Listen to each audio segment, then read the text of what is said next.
everybody, and welcome back to Night Brothers Commentary. Today we're going to be starting a new series. This is basically just going to be kind of a me presenting to you a project that I've kind of been working on ever since I started college back in 2011. Man, that feels like forever ago, to be honest with you, But this project is basically going to be a reimagining of the United States Constitution. And I want to make this very clear, alright? I am not advocating for anything violent, okay? That's not what this is about. This is just me, a U.S. citizen, exercising my First Amendment rights. This is all it is. Because while I do believe in the Constitution, I do believe it has served us well for the most part, I do think that there are some weaknesses in it. I do think there are some flaws in the Constitution, and this series is basically just going to be me just kind of talking about what I think the flaws are, and me coming up with potential solutions to correct them. Treat this as like a what-if series, if you will. I mean, this is very much a what can we possibly do to make the current system that we have better? This is all this is. Alright? So, without further ado, let's get started.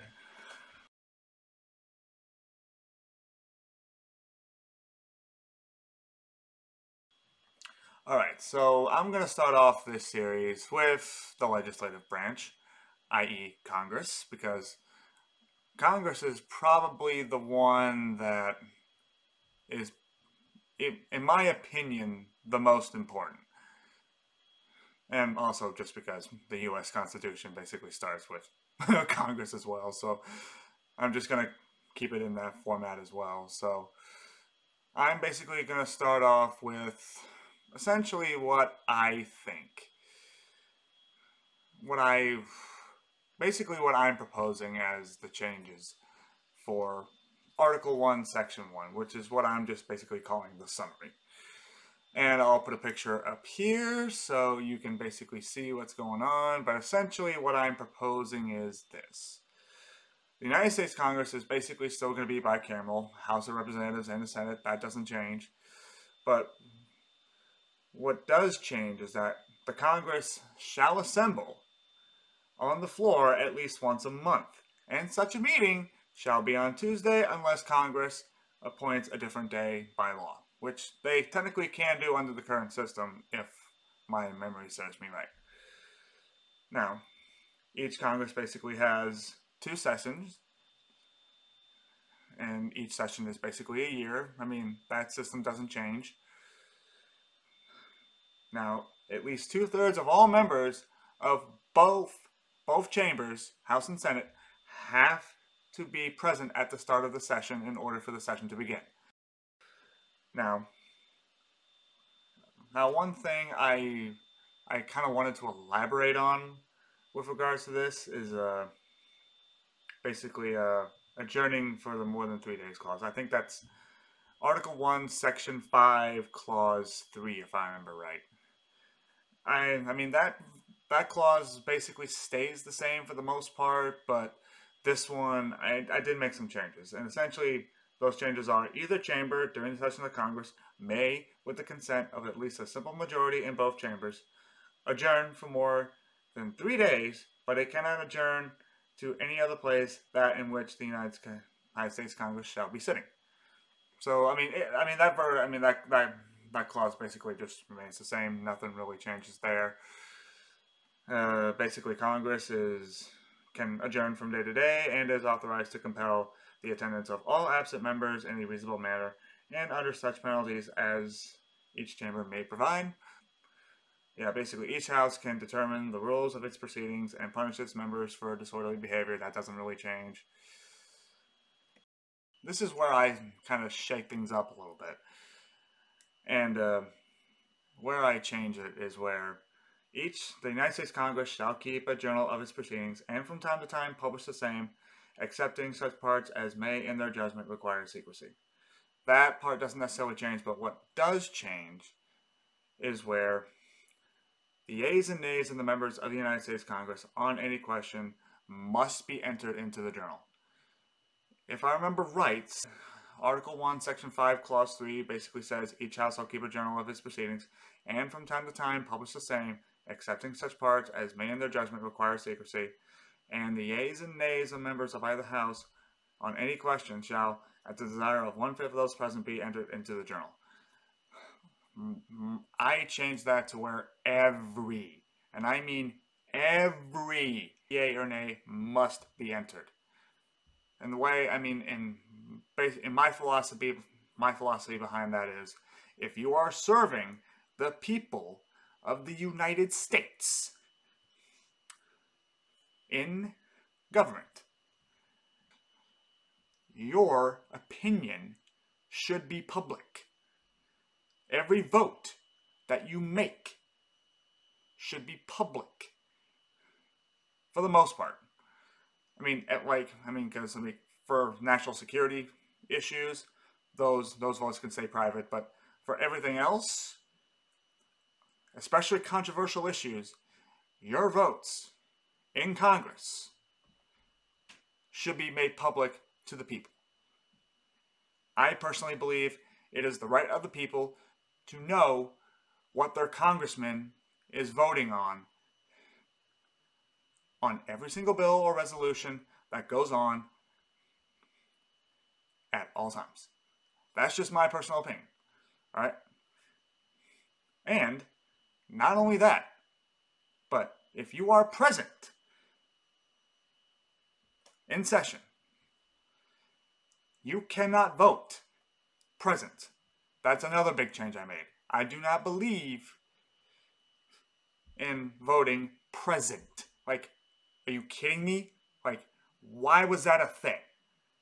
Like, if you are being paid by the government to represent the people, and you were appointed and or elected to serve the people of the United States, you do not get a choice to say, this issue is too controversial, I just don't want to be a part of it, and say, oh, President, yeah, sorry, that's not happening. I don't believe that should be happening at all. If you were either appointed and or elected to serve the people of the United States by the people of the United States, or basically by any other member of the government, state legislature, president, governor, etc., you should always be voting yes or no. All right? To me, the way I see it, it's basically just inexcusable otherwise. All right, moving on. Basically, all senators and representatives shall receive payment for the services. Yeah, that basically doesn't change. Now, whenever a floor debate occurs, this is a big change in my opinion. Each representative and/or each senator or representative is granted permission to speak on each issue once, and that time frame shall be no longer than 30 minutes. Okay?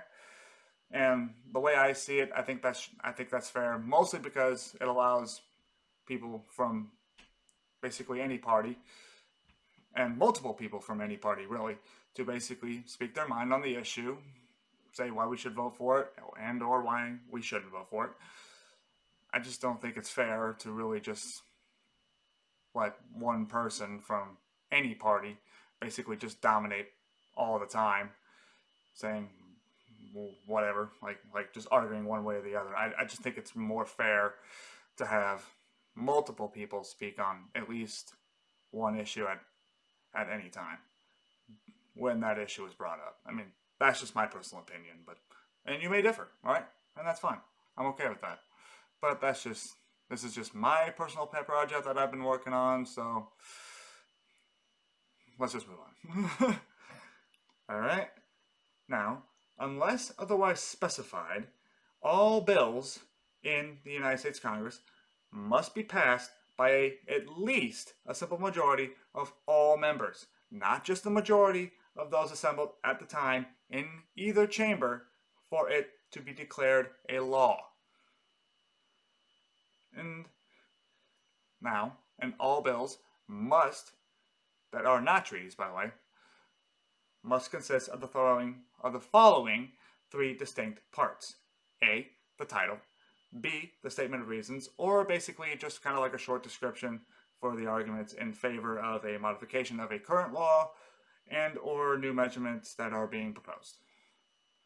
And then the final part, essentially, which is basically just everything that's being proposed to either amend and or replace a current law or just adding a new law entirely.